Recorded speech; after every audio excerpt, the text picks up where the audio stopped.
MCS से IAS channel में आप सभी का स्वागत है। चलिए शुरू करते हैं आज के प्रश्नों की श्रृंखला को। देखते हैं पहले प्रश्न को। पहला प्रश्न है आपका, अद्वैत संप्रदाय के जनक कौन थे? ए वासव, बी लकुलिश, सी शंकराचार्य, डी वसुगुप्त। इस प्रश्न का सही उत्तर है विकल्प बी लकुलिश। प्रश्न 2, पाशुपत संप्रदाय के संस्थापक थे? ए वसुगुप्त, बी रामानुजाचार्य, सी लकुलिश, डी बादरायण।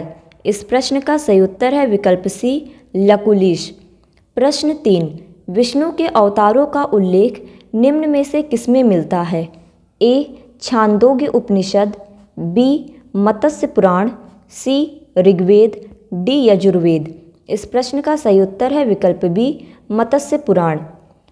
प्रश्न 4, मुहम्मद साहब का उत्तराधिकारी किसे माना जाता है? ए शाकिब अली, बी हजरत खां, सी हजरत अली, डी उपरोक्त में से कोई नहीं। इस प्रश्न का सही उत्तर है विकल्प सी हजरत अली। प्रश्न 5, दक्षिण भारत में वैष्णव धर्म का विस्तार निम्न में से किसने किया था? ए पुरण्यकश्यप, बी माधवाचार्य, सी अलवार संतो, डी वसुगुप्त। इस प्रश्न का सही उत्तर है विकल्प सी अलवार संतो।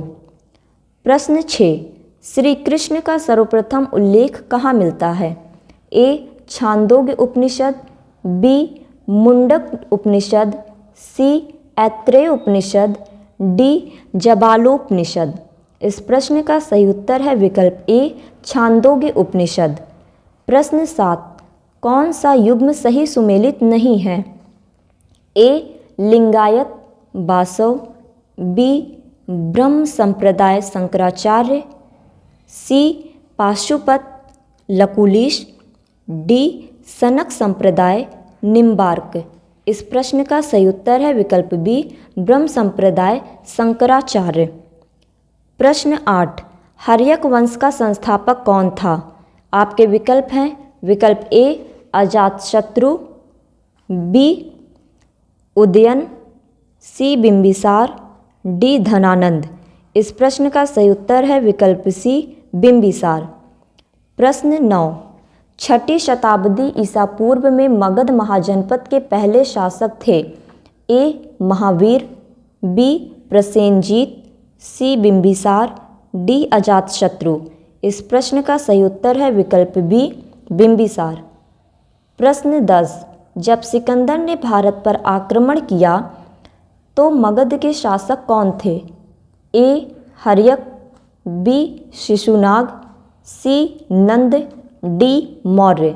इस प्रश्न का सही उत्तर है विकल्प सी नंद।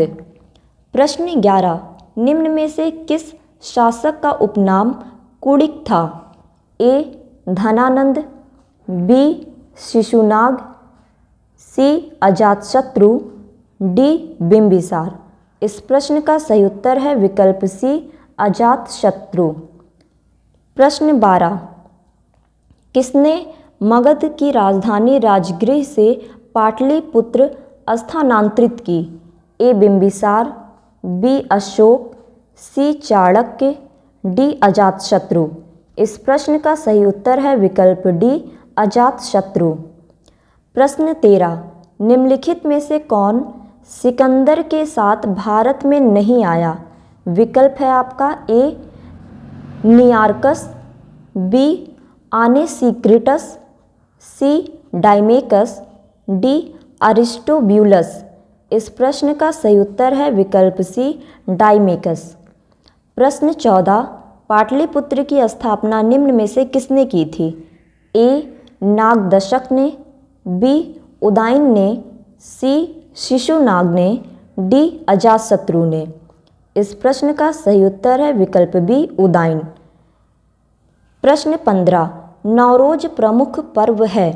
ए हिंदुओं का, बी मुसलमानों का, सी पारसियों का, डी ईसाइयों का। इस प्रश्न का सही उत्तर है विकल्प सी पारसियों का। प्रश्न 16, नंदिवर्धन किस वंश का शासक था? आपके ऑप्शन हैं ए हर्यक वंश, बी शिशुनाग वंश, सी शुंग वंश, डी कर्ण वंश। इस प्रश्न का सही उत्तर है विकल्प बी शिशु नागवंश। प्रश्न 17, मेगास्थनीज ने अपनी पुस्तक इंडिका में दक्षिण भारत के किस राजवंश का उल्लेख किया है? आपके ऑप्शन है ए चोल, बी चेर, सी सातवाहन, डी पांड्य। इस प्रश्न का सही उत्तर है विकल्प डी पांड्य। प्रश्न 17, चाणक्य और किस नाम से भी जाने जाते हैं? ए समुद्रगुप्त, बी अमर सिंह, सी कुमारगुप्त, डी विष्णुगुप्त। इस प्रश्न का सही उत्तर है विकल्प डी विष्णुगुप्त। प्रश्न 19, चंद्रगुप्त मौर्य किसका संरक्षक था? ए जैन धर्म, बी बौद्ध धर्म, सी भक्ति संप्रदाय, डी ब्राह्मण धर्म। इस प्रश्न का सही उत्तर है विकल्प ए जैन धर्म।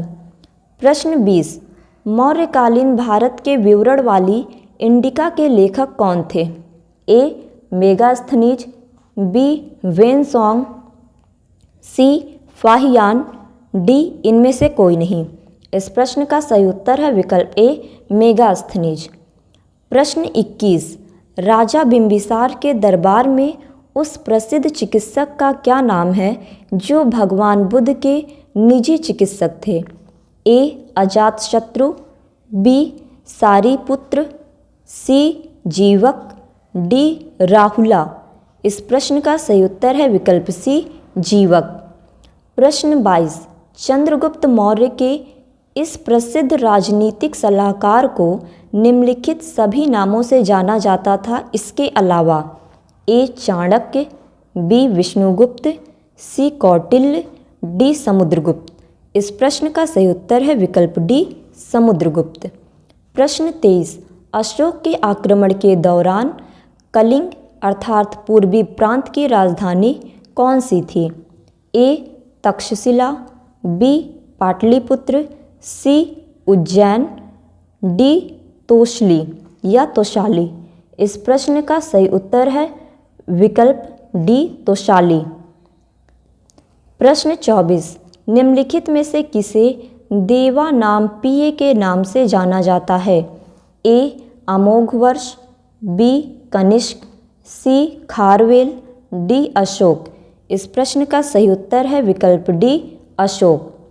प्रश्न 25, मौर्य साम्राज्य की स्थापना के पहले समस्त उत्तरी भारत कितने महाजनपदों में विभक्त था?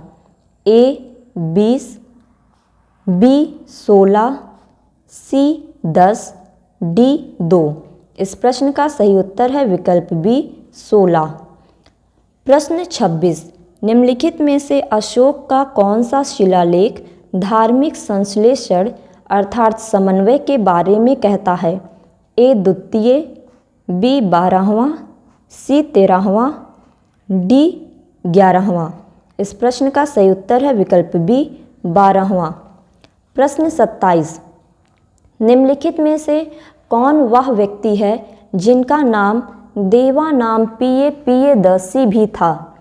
ए मौर्य सम्राट चंद्रगुप्त, बी भगवान महावीर, सी मौर्य सम्राट अशोक, डी गौतम बुद्ध। इस प्रश्न का सही उत्तर है विकल्प सी मौर्य सम्राट अशोक। प्रश्न 28, निम्नलिखित में से मौर्य कला का सर्वोत्तम प्रतिमान कौन सा है? ए स्तंभ, बी स्तूप, सी चैत्य, डी बारादरी। इस प्रश्न का सही उत्तर है विकल्प ए स्तंभ। प्रश्न 29, अशोक के कौन से शिलालेख में ब्राह्मी लिपि का प्रयोग नहीं किया गया था? ए सारनाथ, बी शहबाजगढ़ी, सी धौली, डी उपर्युक्त में से कोई नहीं। इस प्रश्न का सही उत्तर है विकल्प बी शहबाजगढ़ी। प्रश्न 30, जो कि आज का अंतिम प्रश्न है, मौर्य अर्थव्यवस्था मुख्य रूप से निर्भर थी? ए कृषि अर्थव्यवस्था, बी व्यापार आधारित अर्थव्यवस्था पर, सी उद्योग आधारित अर्थव्यवस्था पर, डी युद्ध आधारित अर्थव्यवस्था पर। इस प्रश्न का सही उत्तर है विकल्प ए अर्थात कृषि आधारित अर्थव्यवस्था पर। उम्मीद है प्रश्नों की यह श्रृंखला आपकी परीक्षा की दृष्टि से महत्वपूर्ण होगी। मिलते हैं ऐसे ही अगले वीडियो में, तब तक के लिए धन्यवाद।